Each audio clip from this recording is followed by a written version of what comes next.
Is the internet racist? That's what we're going to explore today. I'm Reverend Jim Keat, the digital minister at the Riverside Church and the director of online innovation at Convergence. And in this video, we're going to explore a brief history of racist propaganda, the way it's evolved from print to digital, how the advent of the internet dismantled the traditional gatekeepers of truth, and how that was both a very good thing and a very not so good thing. And then we'll look at algorithms in particular and the way that this behind the scene processing gives us so much whether we know it or not, and the ideologies that are baked into what we might be unconsciously consuming in these online spaces. So let's get started with a brief history of racist propaganda. Now, propaganda, as you are most likely aware, it's information that's not at all impartial. It's very biased, and it's used primarily to influence an audience and further an agenda, often by presenting facts selectively to encourage a particular synthesis, or uses loaded messages to produce an emotional rather than a rational response to the information presented. Now take a look at this. These are two pieces of the oldest propaganda that exist in human records. The one on the left, it was a wood print carving kind of a thing, stamp kind of thing. It's a piece of propaganda that depicts the Pope as the Antichrist, and this is from 1545. I especially like the details. You can make it out if you squint there. The little poofs of air coming out of those individuals' behinds as they leave the presence of the Pope. That's got a good sense of humor there in 1545. Some things never change, adolescent jokes. Anyway, the one on the right, it depicts the cruel practices of Prince Rupert during the English Civil War in 1643.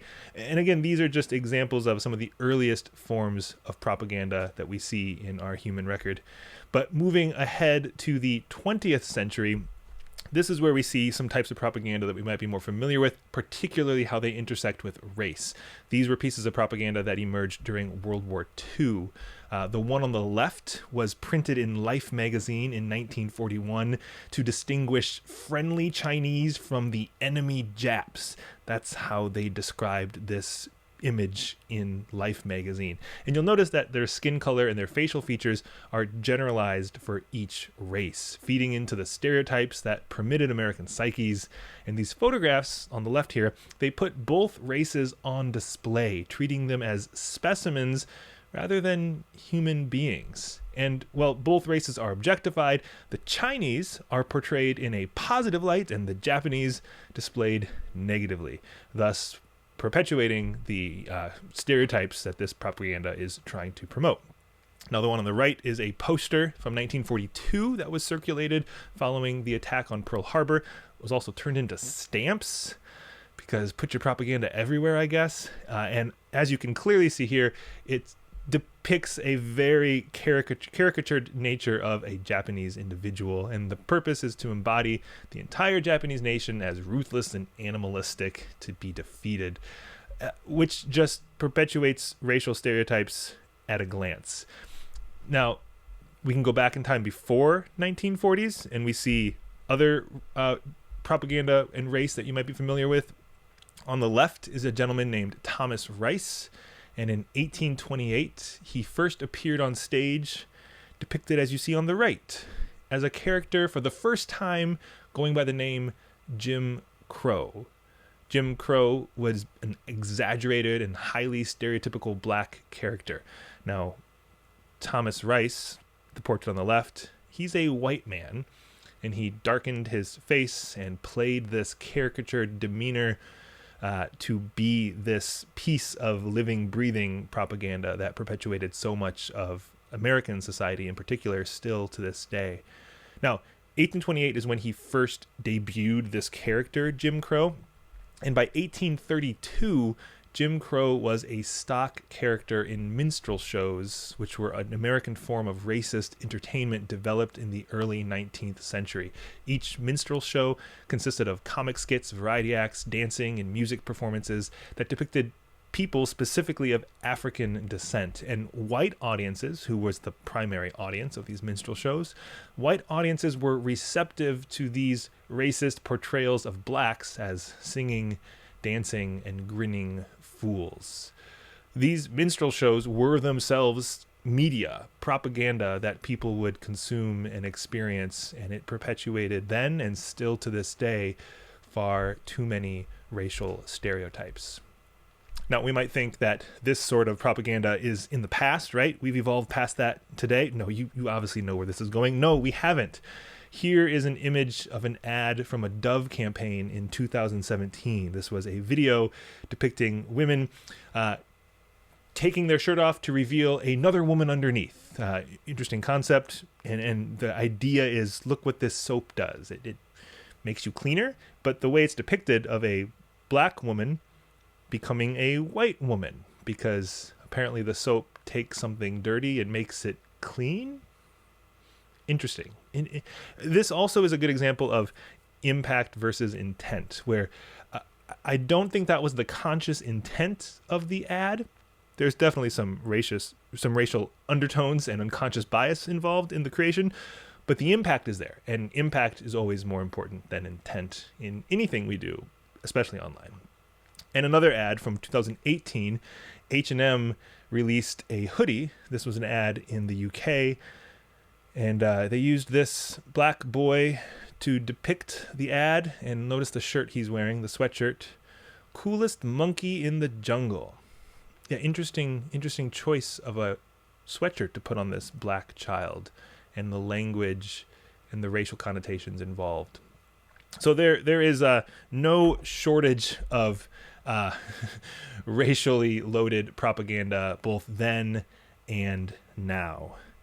And the now really brings us to the advent of the internet, where we get gatekeepers of truth, and why the internet made everything better and a little bit worse. Now, prior to the internet, which was a new invention that kind of evolved as an experiment in the 70s and 80s and became more of a public launch in the 90s through today. We've got about 3 decades so far of this project becoming a part of our lives in so many ways. Prior to this, it's not like racial propaganda didn't exist. We've seen some depictions of it, both from, Jim Crow, from World War II. There's many other examples as well we could look through, but we don't have time for that, and that's a whole other dissertation in and of itself. But at that time, there were particular gatekeepers of truth. There were certain ways people got their news, their information on, very specific television stations, typically thinking of ABC, NBC, CBS, print media. There was very particular emphasis on, certain publications that everyone would read or engage with. And they had biases. Let's not think that they were avoiding this pitfall of running into their own biases, and many unconscious.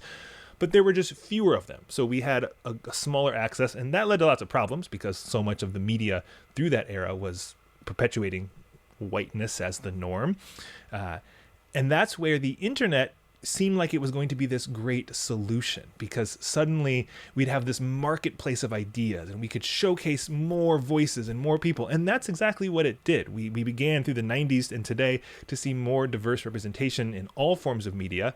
But at the same time, that doesn't always make everything better, because, well, the diversity might be getting more exposure, so does some of the racist ideology, and it's perpetuated louder and louder. You can just think back to January 6th, 2020 for an example of this. 2021? What year was that? Oh, this pandemic makes everything a blur. Well, take a look at this. Here's a graph that shows literally the evolution of the internet just by the numbers. This is the total number of web pages that exist on the internet. Starting in 1991, where you have your very first web page ever to exist publicly for the world to engage in. 3 years later, it's up to nearly 3,000. 4 years after that, 1998, 2.5 million. We crossed the century with 38 million. By 2018, we're at 172 million. Oh, sorry. By 2008, we're at 172 million. 2018, 1,630,000,000. And then today, 2022, we are nearly at 2 billion web pages. We might even have crossed that threshold by the time you're watching this video and when I made this graph. But this simply shows a huge exponential increase in web pages. This is showing how all of us are exchanging ideas and publishing content and consuming content and information. But it also just shows how there's so much more noise out there. And some of that is good, but some of that is less good. This explosion of ideas makes room for more and more good, but also more and more bad. Now, there was a study done called The Spreading of Misinformation Online by researchers at the IMT School for Advanced Studies Lucca in Italy, and here's one of their conclusions they made from their study. Users tend to aggregate in communities of interest, which causes reinforcement and fosters confirmation bias, segregation, and polarization. This comes at the expense of the quality of the information and leads to proliferation of biased narratives fomented by unsubstantiated rumors, mistrust, and paranoia. Yeah, that's a thing. And I think we can all recognize the ways in which that has been the experience, particularly of the past few years since this study was published in 2016. One of the researchers on this also went on to say this, that the internet creates an ecosystem in which the truth value of the information doesn't matter. All that matters is whether the information fits your narrative. Whew, that's a depressing reality about this thing called the internet and the ways in which we as faith leaders are trying to engage people on it. Are we simply fitting into a particular narrative, or can we at least be aware of the diverse narratives that exist, and what are we doing to combat certain ones, perpetuate others, be just aware of the entire ecosystem that this is existing in? Which brings us to this. Can algorithms be racist? Let's talk about this for a minute. First, with Google Photos. Now, you might be familiar with this story, but there's a slight update that you might not have heard. Back in 2015, a young man in Brooklyn received a link from a friend to see all these photos that they'd posted to the brand new Google Photos service. This is when Google Photos first launched, particularly this service, and the link would let his friends see all the images that they took from their shared experience. Now, Google Photos, the magic here really was that it could analyze the snapshots and automatically sort them into digital photos based on what was pictured. So you might get a folder that says dogs, another one that says birthday party. And so this individual clicked the link and he noticed that one of the folders was labeled gorillas, which didn't really make sense to him. So he opened it. What's going on here, Google? And he found more than 80 photos that he'd taken nearly a year earlier of a friend of his during a concert in Prospect Park. In those photos, he'd upload them to Google Photos, and now the new magic piece of the service was analyzing each image and putting it into these custom-made folders. And 80 photos of gorillas? Well, there weren't any gorillas in the pictures, just his friend who is black. Now, he might have let it go if Google had just mistakenly tagged one photo, but 80? That seems like something else is going on here. So he posted on Twitter, like you do, especially back in 2015, Google Photos, y'all, pretty messed up. My friend is not a gorilla. So what did Google do? What even was going on to cause this? It turns out the algorithms used to identify this, they're limited in how they can even go about their work. And when the whole process was being made, there was a kind of a glitch in the inception and the ways in which they were using images to identify what would go into the identification process. And along the way, they used predominantly white or lighter skinned faces to identify people. And so darker skin complexions, people of color, black people in particular, got labeled as other objects that were in the algorithmic process. So what did Google do to fix this? Well, 3 years later, the solution they'd still come up with, at least in 2018, maybe this has changed since then, I need to do a bit more digging, but 3 years after this mishap, their big solution was to eliminate the category of gorilla from the auto tagging algorithm. Yeah, that doesn't solve the problem. The racial bias is still coded into the algorithm. They've simply eliminated the racial output, the racist output. Now, Google isn't off the hook, and I don't mean to throw Google under the bus, but they're really easy because they've been developing a lot of this AI technology. They have one called Cloud Vision, which is an image recognition and classification service. And this was pretty recent. Someone uploaded this photo of a, one of those thermometer scanner things. And here's how it identified the image: technology, electronic device, photography, mobile phone. Okay. Now, the same object from a different angle with a different individual gets labeled as gun. Okay, you might be thinking, it's the angle, it's the way he's holding it. It does kind of look like a gun. Well, doesn't that look like a gun? Okay. Someone took this even further, because you might try to write off that sort of racial bias built into the algorithm, which you shouldn't do. There's a lot of racism going on, even to label this as a gun. Someone took just the hand and the object, and here's how it identified it: hand, gun. Then they manipulated the skin tone to show a white hand. Same exact photo. The only thing changed is the color of the hand, and suddenly it's hand tool. Can algorithms be racist? They can definitely be biased. Here's another example. Let's take a look at this one together. If you do a Google image search for beautiful skin,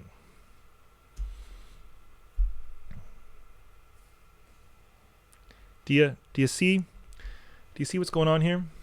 Yeah, we get some diverse representations, but you don't even have to squint to see what the predominant representation is. And this is on an incognito window, so it's not biased by my search history.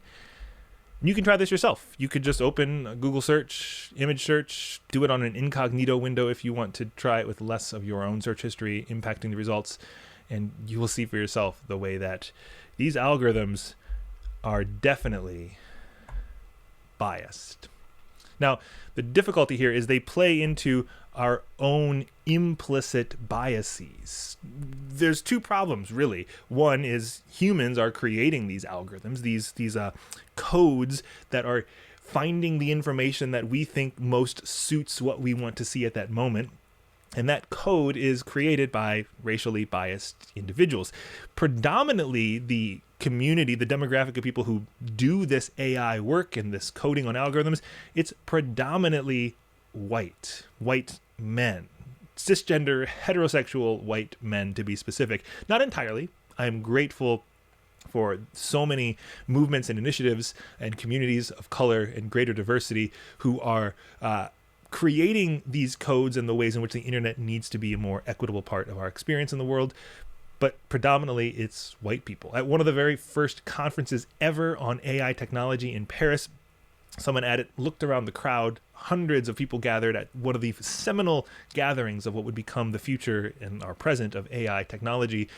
And there were people from every nation, many nations represented all around the world, but predominantly it was white men. And what happens when that implicit bias is built into the code at its inception? It's like if you put paprika instead of pepper in your lasagna on step one. By the time it comes out of the oven, it's still lasagna, but it's not going to taste right. You've done something wrong from the beginning, and now you're just stuck with it. And are we just stuck with it? What do we even do? Here's one example of biases that we might experience or see. This, you've probably seen this image before. It's I think a great resource. This is the most updated version. They updated in January 2022 of the media bias chart. And just take a look, for example. This is trying to analyze the biases that various media outputs have on the information they give. Which ones are really fair and balanced is kind of a question you could ask. And you can say, oh yeah, the one over there on the right, probably not too balanced if they're hyper-partisan right. But this is an example of just a way of seeing what is the biases involved in the media that we are consuming, the media that's being published, and then we as individuals are consuming. And even more than this, what does it mean that we are now the media? We aren't just the consumers of it, but we're the creators of it. What ways are we creating content that perpetuates biases? Or what does it do to make those implicit biases explicit? How do we take that which is unconscious and make it more conscious? And that's really what leads to the question, so what are we supposed to do? Can we do anything at all? Is this just a futile endeavor because the robots have been coded wrong and now we're just stuck with a racist system? Kind of. But there are things we can do. We can be aware of our own biases. What is it that we bring to this digital table, whether we know it or not? Reflect on, where do we get our media? What voices are you pumping into your ears? What images are you putting in front of your eyes? Who are the YouTubers you watch, the podcasts you listen to? Are you intentional about having a diverse representation, a diverse experience in who is shaping your narrative of the world? Not to mention just diverse ideologies. If you only live in an echo chamber, it's gonna make sense why suddenly you don't know how to engage with an idea from a different echo chamber. And this is really what brings us to bubbles. A lot of our content consumption comes in these bubbles, and bubbles exist, the literal actual blowing bubbles that kids love. My 18-month-old loves bubbles. A bubble exists floating because of tension on the surface holding it all in place. And perhaps we need to pop those bubbles, the surface tension, so that we can move out of the bubbles we've been stuck in and discover the other points of view. This doesn't mean you just give up your opinions and you start believing other ideologies, but how can you be aware of the algorithmic ideologies that are being fed to other people in other bubbles? Maybe if you are an NPR listening, New York Times reading person, you should look at what Fox News is saying, simply so you know the source that other individuals are receiving. And then how do we navigate all of these biases in what we do online? It's messy, it's complicated, big data, algorithms. A lot of this is stuff that's way beyond the seminary degrees we may have explored in our pastoral or faith community life. But this is the waters we're now swimming in. So where do we do from here? Where do we go? I think the first thing is exactly that. It's examining the messages we hear. So maybe this is your homework for this video, just to do some reflection. What are the messages that we hear? Let's talk specifically about race, because that's where much of this conversation has been on this video. What are the messages that we hear about race from the news? Put those in the comment. The news in general, the full spectrum. What are the messages we hear about race from the news? Or how about from our political leaders? Or maybe the messages we hear about race from the church. I think simply becoming aware of what messages are being perpetuated and the ways in which we might be perpetuating some of them is a first step in intentionally engaging these too often murky waters. And then perhaps here's a final question for us just to all reflect on. What is the media's role in perpetuating, understanding, and combating racial inequality?